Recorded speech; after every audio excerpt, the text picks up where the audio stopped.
I know you all wait until you hear my opinion on a game before you decide to buy it. After all, I am Arcade Everlasting, the arbiter of opinions on video games and everything else. But you don't want to hear what you already know, so I'll shut up about that. You're here to see my thoughts on every video game I played this year. I'm only going to be talking about games that I first played this year, and games that I haven't already made a video on in some capacity. So, without further ado, let's get into the list of every video game I played in 2021. Cyber Shadow is a very grim game that's full of humor and wit. I think the closest comparison that comes to mind in terms of tone would be Dead Cells, which is also a really funny game with some dark window dressing. I didn't finish Cyber Shadow, but I had a great time with it. Cyber Shadow follows a cyborg ninja as he goes on a quest through a dystopian cyberpunk future to find his girlfriend. See, if you have a playable cyborg ninja in your game, I'm already invested. I really need to get to playing Metal Gear Rising: Revengeance at some point, huh? The story itself feels kind of fumbling. It's a lot of going from one place to another without any major developments, and there aren't really any characters besides, well, Shadow himself. But it does what it's supposed to do, give the game some stakes and some context, which, considering how it's inspired by Ninja Gaiden and its contemporaries, I think it's effective enough. As for the moment-to-moment action of Cyber Shadow, it is hellish but very fun to a point. All the levels are in one big map, and you go from screen to screen fighting off enemies and getting upgrades where you can.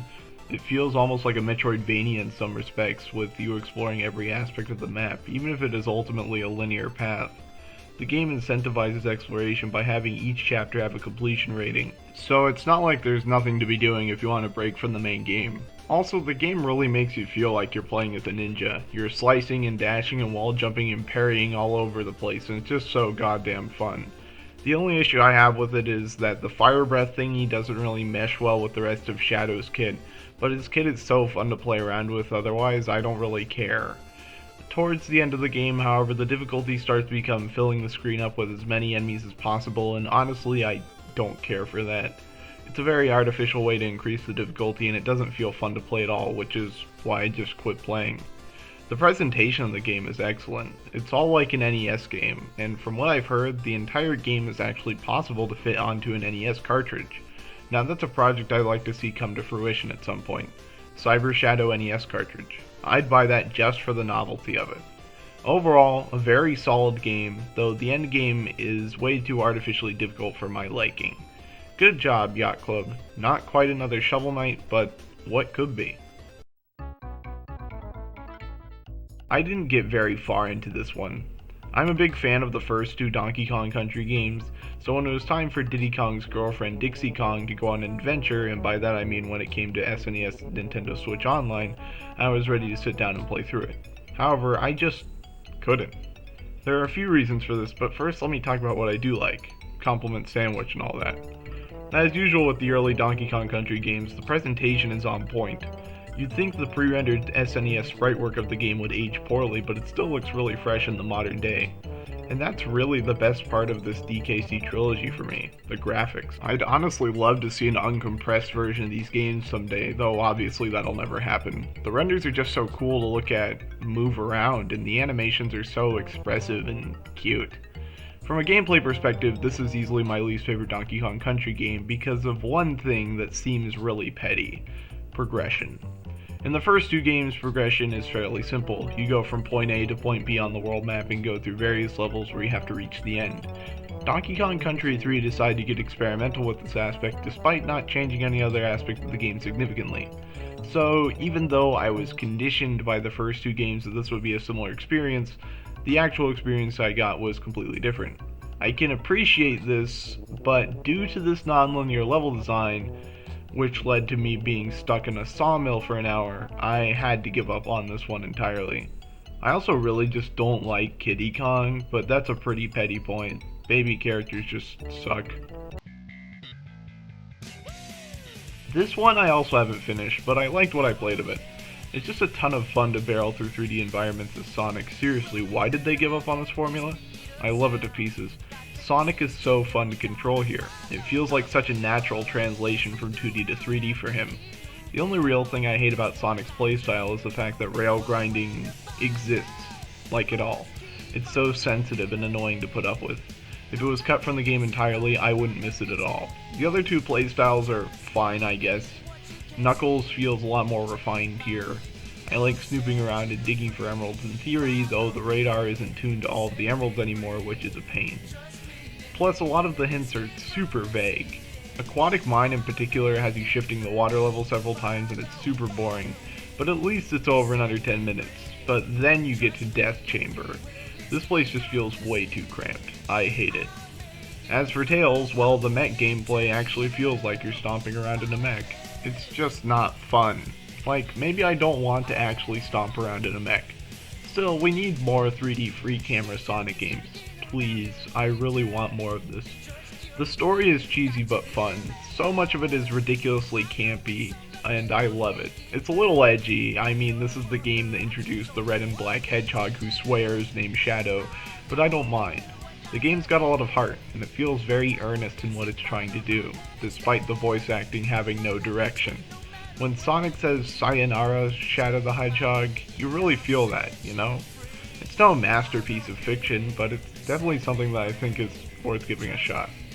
I don't like how Sonic has become more and more centered on being ironic and self-deprecating instead of genuine these days. It makes me sad. But it's honestly a discussion for another time. The soundtrack is a real bop. It's a lot of rock songs that are trying very hard to be cool, and I'm appreciating their efforts very much. I love it. Each character actually has their own musical style associated with them, which is pretty neat. My favorite song on the OST will always be EGGMAN or Eggman. Probably. Half-Life is an interesting staple of PC gaming and has been for a long time. When you think of PC gaming, you probably think of Gordon Freeman, or Headcrabs, or something like that, a crowbar. I enjoyed the hour of the game I played. It's very campy, and the scientist dialogue is hilarious. I'm not sure how much of the comedy in this game is intentional, though. It comes off in the same way as a lot of John Carpenter movies do. It's campy and fun, but it's hard to tell how much of that was on purpose. I had to stop playing it because I got motion sick after a while. From what I played, though, it's a horror game that's really funny, but probably not trying to be funny, and an okay FPS game that's way too shaky for me. God, this game is awful. I love the Mother series, but starting from the beginning is not a wise choice. Luckily, I didn't. My first Mother game was Mother 3. Anyway, Mother, the first game, is a series of agonizing events that ultimately pay off into nothing. It has a great few final moments, but everything building up to it is excruciating. Random encounters every few steps, cryptic ideas of where to go next, frankly, a story that is hidden in guidebooks. Sure, it was an NES game, so you might want to cut it some slack, but I'm not really somebody who likes to do that. Dragon Quest IV was also an NES game. It follows Ninten, a plucky young boy with a baseball bat and psychic powers on his quest to do something. Seriously, you never get told what his goal is in this game. You just go around and do things until the game is over.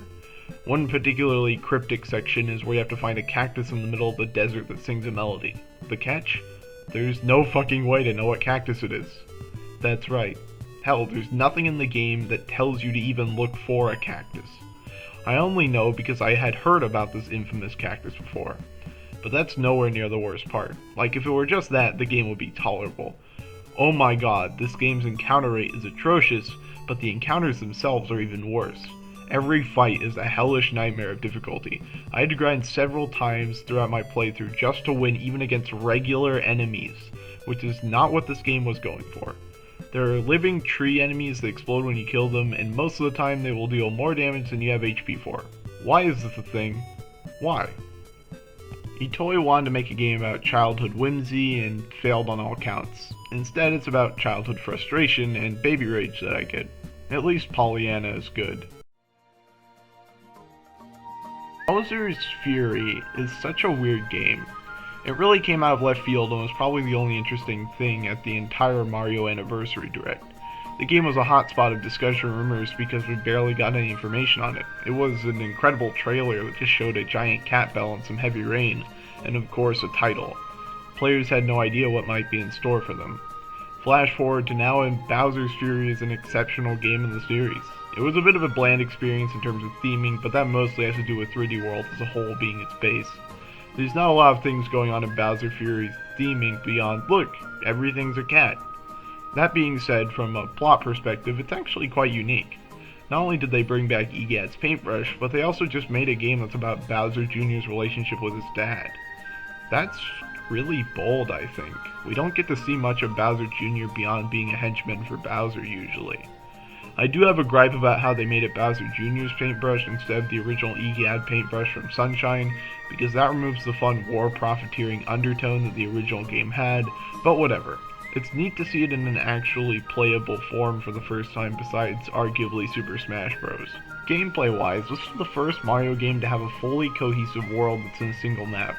It's so cool. In every other Mario game, worlds are disconnected. Super Mario Sunshine lets you have much more of a sense of a grander world by letting you see the other levels from each other, of course, which is really cool, but it's still nowhere near the same as a totally cohesive open world. Cat Mario, the power-up that lets you climb walls introduced in 3D World, lends itself well to this game, so much due to its natural expansion of Mario's moveset. Exploring and bounding around areas is a whole lot of fun.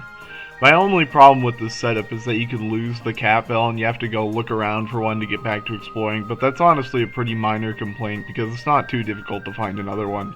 I hope this concept gets expanded on in the future, but for now we have the first open world Mario game on our hands, and it's an incredibly interesting experience.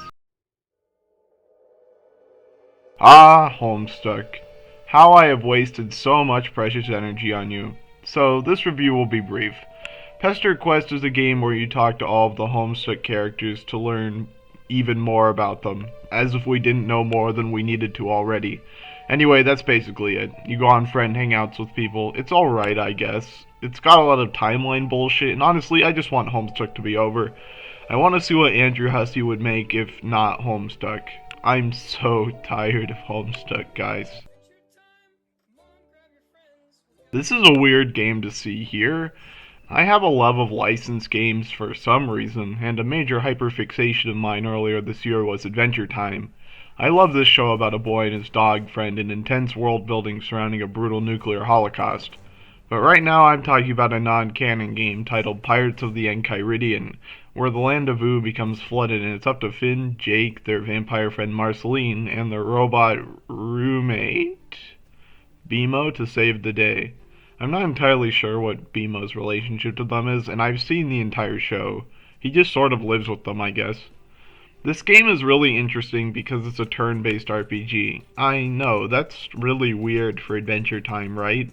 Most Adventure Time games lean very much into less statistically oriented roguelike action. I love the idea here, but I don't think it was executed very well. All the battles feel very samey, and you have to pay money to upgrade your individual stats. I actively dreaded entering combat, which is not what a JRPG should do. It's a real chore to grind out your stats using money, and it feels very second half of the Paper Mario series, if you catch my drift. Like how in Sticker Star your progression is gated behind buying better stickers at the store. Yeah, it feels like that. Annoying. It's all about exploring the open ocean, and in that sense it takes a lot of inspiration from Wind Waker, a game that I have also never finished, but was really the pioneer for ocean exploration in 3D adventure games. It also takes a lot of inspiration from the Wind Waker by actually being depressingly linear despite pretending to be a super open world game. The story is very simple, but it works. Ice King accidentally melted the Ice Kingdom and the entirety of Ooo got flooded. I mean, it has a plot hole because it contradicts with a Season 5 episode where that already happened and the land of Ooo was fine, but I honestly don't care about that. I never ended up finishing this one because I got to the part where you have to go to the Fire Kingdom and just couldn't figure out how to progress past that point. Luckily, I don't think any of you are going to care if I don't finish an Adventure Time licensed game. I have similar thoughts on this to the other Adventure Time game I just talked about. Finn and Jake's epic quest is about Finn and Jake getting stuck inside a video game. It was probably released around Season 4 of the show, which you can tell because of the Fire Kingdom being a major location, and a lot of the Season 1 through 4 enemies being prevalent monsters in it, like the Hug Wolf, and hell, the Donut Witch, who only appears in one Season 1 episode, gets a boss fight dedicated to her. It's a simple beat 'em up game. That's really all it is. I'm sure I could go into more detail, but I don't really know how I would. You level up. You use cards that represent pages of the Enchiridion for special moves.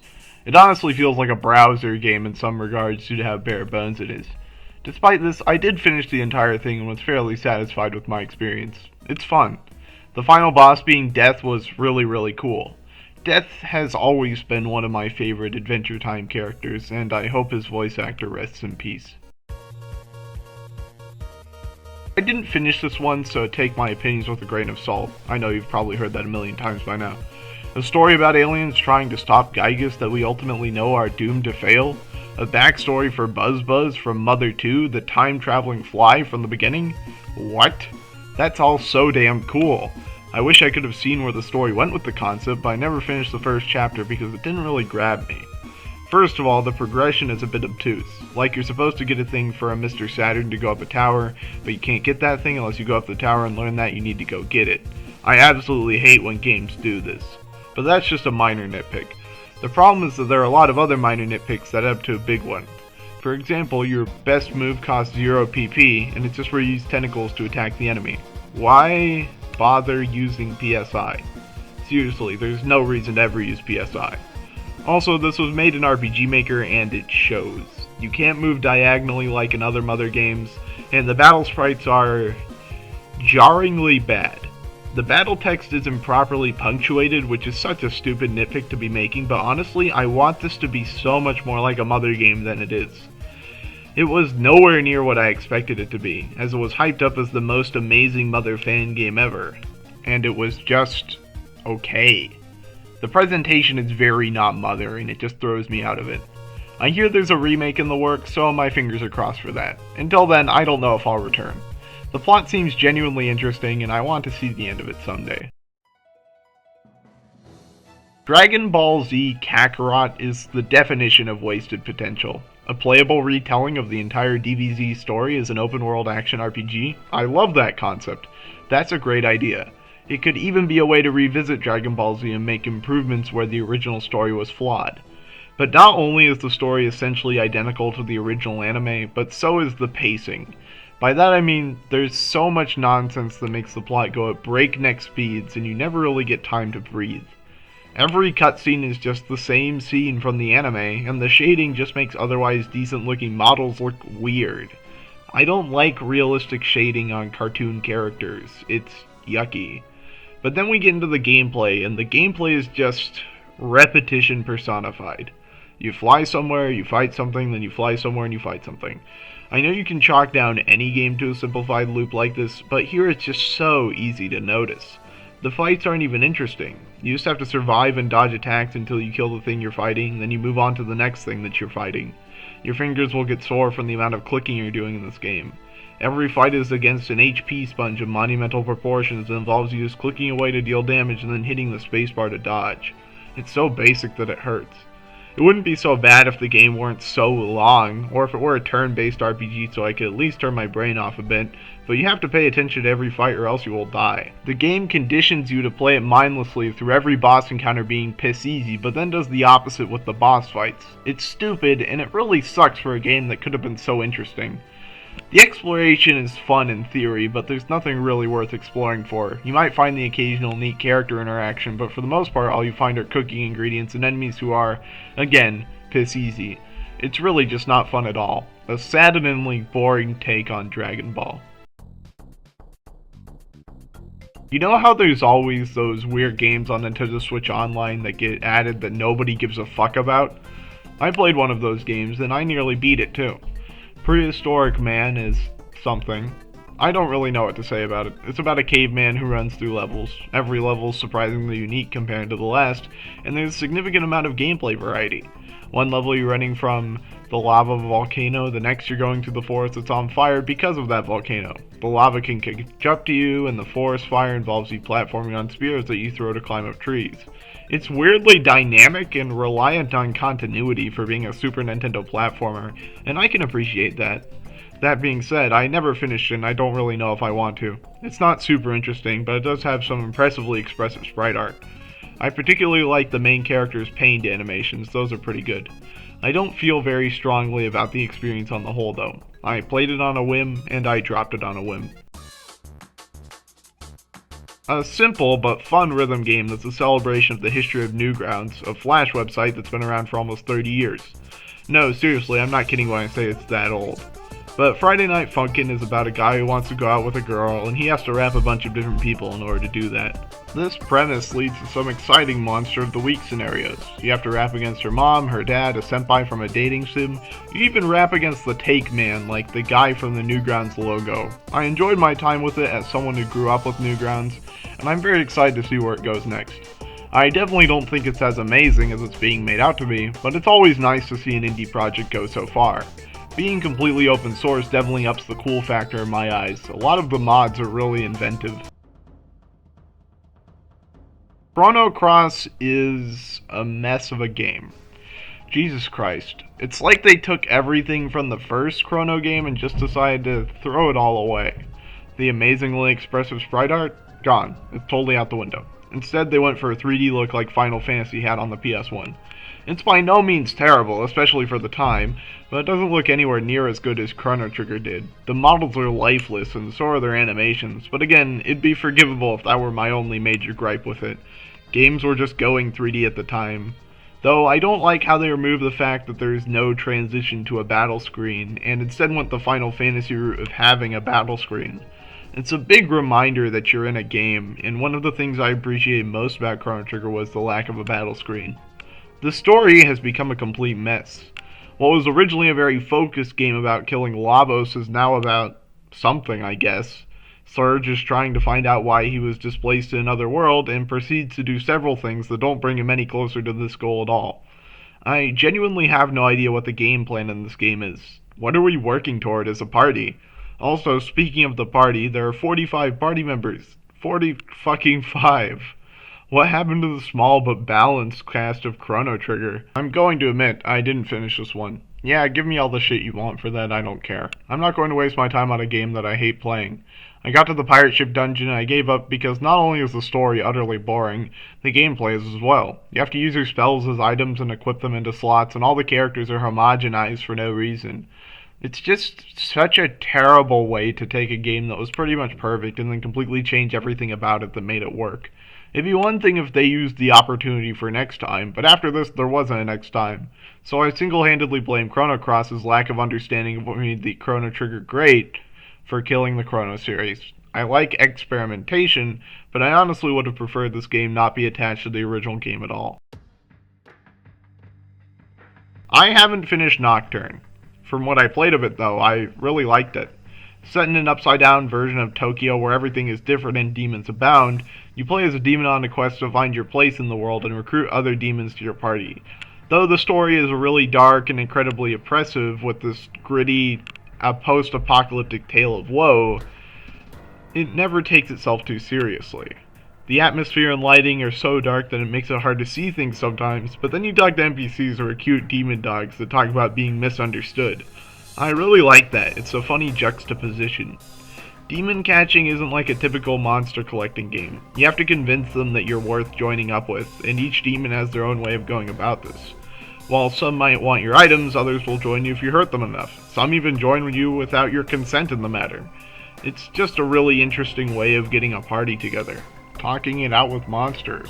I've never seen any game do this. Either monsters are caught by force, like in Pokemon, or they just join you after you beat them, like in Dragon Quest V, Hand of the Heavenly Bride. Fusing demons is super satisfying. Every time you fuse one, you just feel like you've progressed significantly, like you've gotten so much stronger. I don't know why the system works as well as it does, but it works really well. I didn't finish Nocturne, but that's just because it's really hard. I don't have the time to do the kind of trial and error the game asks of me anymore, which is a shame, because it was pretty good from what I played. I'll be honest, I wasn't planning on getting this one. Not because I don't like Henry Stickmin, hell, I fucking love Henry Stickmin. It's because I'd already played all the games and I know where to find them if I wanted to play them again for free. Granted, I'd have to buy this to play the final game anyway, but I didn't realize how worth it was going to be. Eventually, I decided to go ahead and bite the bullet and play through it once someone gifted it to me. And trust me, it was well worth my time. For context, these are games where you just click on options and usually see a failure screen until you reach an ending based on the options you clicked. They're not super mechanically complicated, but I don't really care about that.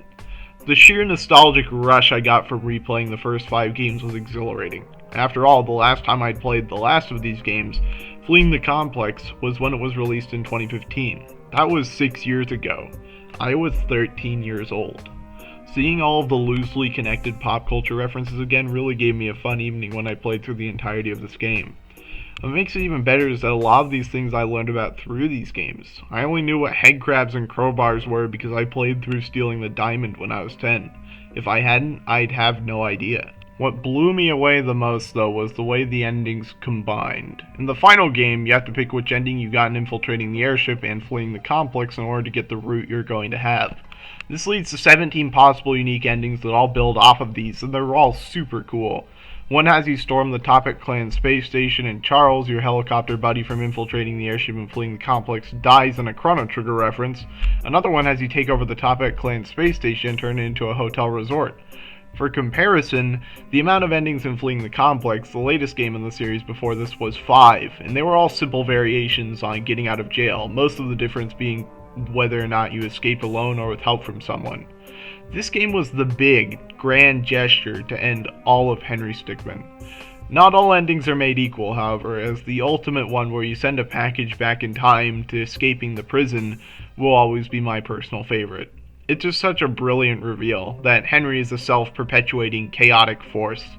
And honestly, this is the perfect finale to one of my favorite game series. You did good, Henry Stickmin. Final Fantasy VI Diverging Paths is a ROM hack of one of my favorite games of all time that purportedly fixes my problems with the game's story. And it doesn't really, at least not as far as I got. Instead, it only compounded the problems that I had with it. It feels like one of those mods an overly picky online movie critiquer might make to solve plot holes or something. Granted, I haven't finished it, but the scenario split is made absolutely fucked. Edgar jumps in after Sabin, Terra and Bannon meet Gao, and Shadow teams up with Locke and Solis. It's just a mess of motivations that don't make sense. It makes Edgar out to be an idiot who only cares about his brother, and Shadow is some guy who just randomly tags along with people even if he has no reason to. I'm not sure why Terra and Bannon are the ones who meet Gao. The interaction between them plays out exactly the same as it does in the original game, just with Bannon as Cyan and Terra as Sabin, even though they're both very different from the characters they're mimicking. Though I guess it's nice to see more Bannon, I suppose. It's a lot worse than the original game. I might see where it goes, but so far I'm not a huge fan. What even is this game? I don't know how to explain it. I came across it in a very similar manner to Prehistorik Man. Sometimes you just get into the mood to look through obscure, bullshit Nintendo Switch Online games, you know? It's a crazy as shit beat-em-up game where you run around as an action movie ripoff. However, this game seems to take itself very seriously. It's all about, like, this plot that I can't read because it's all in Japanese. But all the sprite work and stuff is very muted and mature. Not only that, and this is a much more minor nitpick, it controls awfully. Sure, the basic directional movements are fine, whatever, but the run buttons are L and R. What the fuck? How did that get past testing? I didn't finish Psycho Dream, and I probably won't finish it. It's a boring slogfest of a hack and slash that barely feels playable. I am glad this one didn't get localized. I don't think I'll be coming back to this game. It's interesting. A lot of Monster Hunter fans say Monster Hunter Stories is very different from the other Monster Hunter games, and I see that in the turn-based combat and tone, but overall, it's still a grinding loop, and I'm not really a fan of that. Maybe mainline Monster Hunter achieves the loop better. I mean, hunting monsters in action combat sounds a little bit more interesting than pseudo-Pokemon rock, paper, scissors stuff, but I have never played a mainline Monster Hunter game, so who knows? This game is about somebody who collects and raises monsters, or as they're jarringly called in this game, monsties. I'm not a fan of this name. It's kinda cute at first, but it gets old quickly, especially with the earnest voice acting, making it feel very kids' cartoon. The gameplay mostly consists of turn-based combat coupled with basic 3D environment exploration where you use your monsties to climb up things. It's just a bland adventure game with fun voice acting and some cute characters. I'd be willing to put up with my tonal issues if the game had a more engaging gameplay loop, but it doesn't. Oh well. I went into this game with high hopes. I mean, look at that title, Breath of Death 7, The Beginning. Surely this was going to be a very clever and funny commentary on the nature of RPGs itself, you know, like Undertale or something. Lots of funny moments, right? Well, what I ended up with was a cesspit of mediocrity. Breath of Death 7 follows a skeleton named Dem on a quest to do something with a cute ghost girl and a vampire lady. Apparently there's some other fourth guy too, but I didn't finish the game because it was just so boring. Every combat encounter is exactly the same. You enter it, you mash C, and then you win. Seriously. Healing might be limited to potions and MP, which makes it seem like things are difficult, but you get a full heal after every battle for no reason anyway. All of this is only made easier due to the combo system. Every time you attack on turn successfully, it adds to your combo multiplier, leading to your next move dealing more damage. Once you have several party members, this gets easy to rack up quickly and leaves almost no room for anything else. Why cast spells when you can just attack a lot and deal absurd amounts of damage? None of this would be a problem for me. After all, it's fairly mindless, and that's fine, I guess, were it not for the boring plot. This game didn't even make me mad. I was just dreadfully, absurdly bored. Everything in this game is a reference. So many characters say things just to say, hey, do you know that thing? That's a funny thing to say because somebody else said it in a different game. As an example, when you first start the game and fight the leader of the orcs, there's literally a verbatim recreation of the dialogue between Richter Belmont, the protagonist of Castlevania Rondo of Blood, and Dracula, the villain of the same game, from the beginning of Castlevania Symphony of the Night. I'm not kidding, they literally just spout the exact same lines. Another great example is the scene where Lita, the vampire mentioned before, fixes up a robot. Why? Because she's supposed to be Luca from Chrono Trigger, and Luca fixes a robot in one scene. Add on to that the fact that the towns are named shit like Motherbound, a portmanteau of Mother and Earthbound, which is what Mother is known as stateside, and you have a confusing mess of pointless RPG references. Normally, this thing would be my jam, but here it just feels absurd and woefully uninteresting. This was a cute surprise. The Olympics happened in Tokyo this year, and Google really decided to go all out with their traditional Google Doodle celebrating them. Instead of just any old Google Doodle, it was a fully explorable Tokyo Olympics island where you ran around as a cute cat and collected things by playing minigames. There are so many cute little stories in this game. One side quest involves you getting some locks for someone who doesn't appreciate you breaking into her house like the RPG protagonist you are. It's silly and I like it. I never finished it, but it was a good way to waste 10 minutes or so. Simple and cute fun. Escape from New York is a parody of NES licensed games, and while I only played the first level for novelty's sake, good lord does it fit that well. I especially like the skull with an eye patch at the bottom of the screen, very funny stuff. This feels exactly like a licensed game from the era, complete with a bunch of power-ups that are just totally arbitrary, and in some cases just straight up worse than your base gun, such as the laser gun.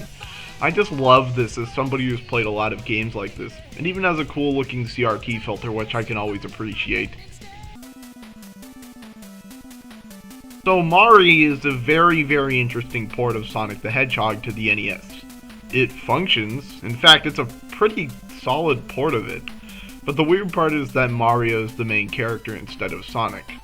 It's a lot of fun from an ironic perspective, but it has all the problems that the original Sonic the Hedgehog does. I like the Sonic series, but his 2D entries are far from my favorite of his work. There isn't a lot of campy fun in them, and they're mostly focused on being able to master a level's layout and design, which is perfectly fine and actually works very well if you like that. I just don't really have the time to invest into that, which leads to me getting very frustrated while playing the games. Sonic 1 in particular has a lot of bullshit waiting puzzles that just bog down the flow of the game a lot. I'll go more into detail when I inevitably do a video on Sonic 1, but that's not today. But yeah, definitely check out Somari if you like Sonic 1 but you want a new spin on it. It even includes the spin dash in it, so mechanically speaking, I like it better than the original Sonic the Hedgehog release. But You Seem Fine is a game that affected me on a personal level. Despite being a visual novel with frankly amateur art, it has impacted me in a way very few games can. And that's by presenting a situation that is so depressingly relatable that I can't really help but just cry. It was a really difficult game to get through, not because of difficulty, but because of the emotional content, but after having finished it, it has to be one of my favorite games of all time. The game follows a girl who has an illness that seemingly no one can diagnose, and it takes her ages to get it figured out. Her story of climbing this hill to get a diagnosis is so highly relatable to me. I don't have narcolepsy, but my mental health and figuring out what was going on with that took me several years. Even then, the battle's not over. At the end of the game, she still hasn't found the perfect balance of treatments and medication, but that's fine. Nobody ever really seems to anyway.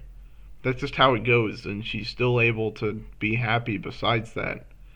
Out of all the games here, I think this one is guaranteed to resonate the most with anybody. It's a free mobile game and it's quite short, and I recommend looking into it. Holy fuck. Deltarune Chapter 1 was one thing. An idea and an interesting exploration of it.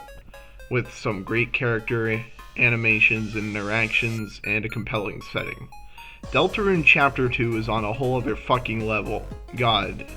To compress all my thoughts on this would be insane, so I'm going to do my best. I'll eventually just release a similar video to the Omori one someday about the works of Toby Fox, because there is so much good shit here. First of all, the animations are still great. I love them. They're so vibrant and crisp and badass. Like, the one where you go from the hub world to your castle town has me pumped up. I love that so much. Speaking of your castle town, what the fuck? This is probably the coolest progression system in any game I've ever played. As you go through the game and spare more monsters, you get more and more of them recruited to your castle town to provide various services. It's such a cool way to feel yourself growing in power. The only problem I have with this is that it makes player choice a little too important. Whichever monsters you spare join your town. Again, it's really cool, and the way it's handled is so satisfying, but it gives the player a lot of agency and choice for how their story plays out, and that is very antithetical to what Deltarune is as a game. But that barely matters, because there are so many points in this game where that choice is taken from you. From the final boss forcing you to engage with punch-out fight mechanics, to you being forced into a contrived fight with a 90s businessman named Spampton G. Spampton. The game is full of moments that actively reject you being able to choose. It's great. Speaking of great things, the party dynamic in Deltarune Chapter 1 was pretty great. However, here it's even greater. There's a cute romance subplot going on with Noelle and Susie, and the former has become a full-on party member and great character, a huge upgrade from the NPC status she had in Chapter 1. The main villain has way more of a presence here. She's a really funny computer woman. It reminds me of Hexadecimal from Reboot.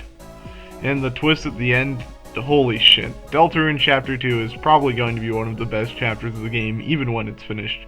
And if Deltarune continues at this pace, then it will probably be one of the greatest games ever made. And that's not something that I say lightly. Pathologic is my favorite game that I'll never finish. That summarizes my thoughts on the game pretty well, I think. It's stupidly unfun to play. The combat is frustrating, the writing is otherworldly and confusing, the graphics are ugly, and the directions are unclear. That's what makes it so genius, though. No game is as dedicated in all of its aspects to making the player miserable. Dark Souls might be hard, but it's not like Pathologic. Dark Souls is a challenge that feels fair. It feels like something you might even be able to master if you put enough work into it.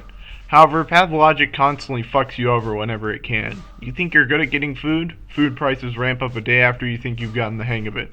You think you're good at combat? It gets ridiculously harder when you go through the game a second time where everyone is out to kill you. Want to figure out where to go next? Too bad, everyone speaks like they're a philosophy major who doesn't actually know anything. Don't play Pathologic, but if you do, don't say I didn't warn you. It's a glorious and pretentious hellscape. I love it. Here Comes Niko is a very cute game. That's all there really is to say about it. It's definitely a collectathon like many other 3D platformers, and that's a genre that I'm not a huge fan of. All the greats that people talk about aren't really my thing. However, I think where this game shines where those have failed is that it's really fun to traverse the environments in this game to look for stuff. Niko's general inability to die probably adds to this. It allows her to bounce off of walls and climb up them with ease. The whole game feels very comfy, and I can appreciate that a lot. There aren't a lot of games that go out of their way to make the player feel comfortable. Plenty of games do the opposite, so it's really nice to just have a breather. The character designs are almost like Paper Mario. It's super duper cute. My one big issue with this game is that it ultimately becomes repetitious and there's not a lot of original content. The game is full of collectibles, and many of them have the same objective in order to get them. There's a guy with a fishing pole in every area that you have to catch fish for instance. It's not the worst thing in the world, but it makes it a lot less fun to play when you know what you're getting with every interaction. There is an interesting story that plays out between areas that I wish we could have seen more of. It would detract from the comfiness of the game, but as a young adult who often has troubles with my family, I couldn't help but see myself and Niko in some of these scenes. Maybe another game could explore those ideas, because at the end of the day, this is just a platformer for tired people, and that's okay. Kingdom Hearts is very funny to me. It's an intersection of Disney characters and Square Enix design sensibilities, and overall it's just an oddity. I like it quite a bit for that reason alone. I like strange games, especially ones as strange as this. Even though the gameplay systems at the core of the game are very simple, they're effective at making you feel really powerful. That being said, it doesn't really condition you for any of the super bosses you fight later in the game. And there are so many fights. Like every few steps you're fighting something new. It can get really annoying. These battles are all basically mindless, so when it comes time to fight a boss, they often kick your ass, which is incredibly frustrating. The game hasn't really prepared you for any boss fights. There's a lot of fun platforming segments in the game, but once you get the glide ability, you can basically ignore them, which is pretty lame in my book. Being able to ignore a significant part of a game should never really be the most optimal path. Also, I refuse to talk about the story. It's silly good fun. Disney characters wax philosophical about the nature of evil and good. That's about it. That's basically how I feel about all of Kingdom Hearts from a plot perspective. I will say that I don't know why so many people hate this series so much. It's just silly and fun. Kingdom Hearts Chain of Memories is a very weird, messy game coming off of the first one. It has a combat system that can be really frustrating and a plot that is incredibly convoluted yet boring at the same time. Sora losing his memories and having them altered by a weird lady? That's new. Except it's also not new, because you would just end up retreading the same Disney worlds from the first game and the same story beats from them. It's incredibly boring. The card-based battle system is one of the most polarizing gameplay systems I've ever gone through in any game. You have to build a deck of cards and use them in real time while managing attacks from the opponent that you have to dodge. If it were turn-based, I would like it a lot more, but it's not turn-based. It's action combat, and it's really hard to focus on. The battlefields are incredibly cramped, and in order to dodge roll, you have to tap twice on the D-pad in any given direction. With all that being said, it's not as bad as most people make it out to be. I definitely think it's worth a try. Deck building can be incredibly satisfying sometimes. And using broken cards is always fun. There's a lot more options here than there were in the first Kingdom Hearts game, and combat is often more interesting to plan for because of that. I like the strategy that goes into fights. Or you can just mash attack cards and hope you win like me sometimes. Whatever floats your boat. If Diverging Paths was a disappointment, Final Fantasy XVI Edition was a masterclass in meeting my expectations and raising them through the roof. This is Final Fantasy VI, uncompromised in its entirety, but drastically improved in almost every regard. There's a whole slew of new bosses and new character moments that are just dripping with personality and life. There's so much to talk about here. The first thing you'll probably notice is the updated sprites for the characters. On the whole, I don't really like them that much, but it's neat they went through this much trouble. Some of them I think are improvements like Terra's, but others I don't like, such as Edgar's new look or Solice's. These were all designed to be closer to Yoshitaka Amano's artwork, but I don't think the person who made this hack realized that Amano's artwork was not the original design for these characters. As numerous first-hand sources have stated, the sprites are the original designs for the characters because they knew that Amano would just make everyone blonde given the chance to design them. I really appreciate that they decided to not give Terra blonde hair though, that wins big points from me. Speaking of the new sprites though, one of the coolest new features added in this version is additional costumes for the characters. These costumes change their stats, portrait, and sprites of any character who uses them, which is just really fucking cool. It leads to a lot more creative team building as opposed to the original game where you just had stat upgrades for Espers that were the best for certain party members. Espers have also been significantly revamped to make it so that most of them you must fight as a boss before you can gain as a Magicite, which is a fun twist. I appreciate being able to fight a lot of these guys that I've just been ignoring most of the game. There's so much to talk about here, and I don't think I can even get to it all. The additional scenes with Shadow, Strago, and Realm that further reveal more about the family and their relationships, the developer room featuring dead characters who the party can interact with one last time, the fact that you can fight every single main villain from every other Final Fantasy game before 13 in this one. Seriously, there's just a room where you get to fight every main villain from every other Final Fantasy game before 13. It's crazy. The only real problem I have with this game is the amount of backtracking you often have to do in order to figure out some of the additional content. Final Fantasy VI has a lot of cryptic side quests, but there are even more now. Like, I ran through the Cave on the Veldt dungeon 5 times trying to figure out what to do or if I had done the quest trigger properly yet. But with that minor problem aside, it's all so amazing. It's all so Final Fantasy VI. I can't really think of a better way to put it. It's the best version of one of my favorite games of all time. Honestly, Final Fantasy XVI Edition was so good that I literally didn't play any other new games this year. I knew that this game had to be the one that I ended the video on, because of how magical it is and how important it is to me nostalgically. Final Fantasy VI is going to be a game I do a big video on just because of how important it is to me. But for now, that's it for this year. I'm not sure what else to say. Thank you for coming with me on this journey. I started this channel, this experiment, at the beginning of 2021, and to anyone who's still watching, I give you my thanks. I hope 2022 turns out better for all of us.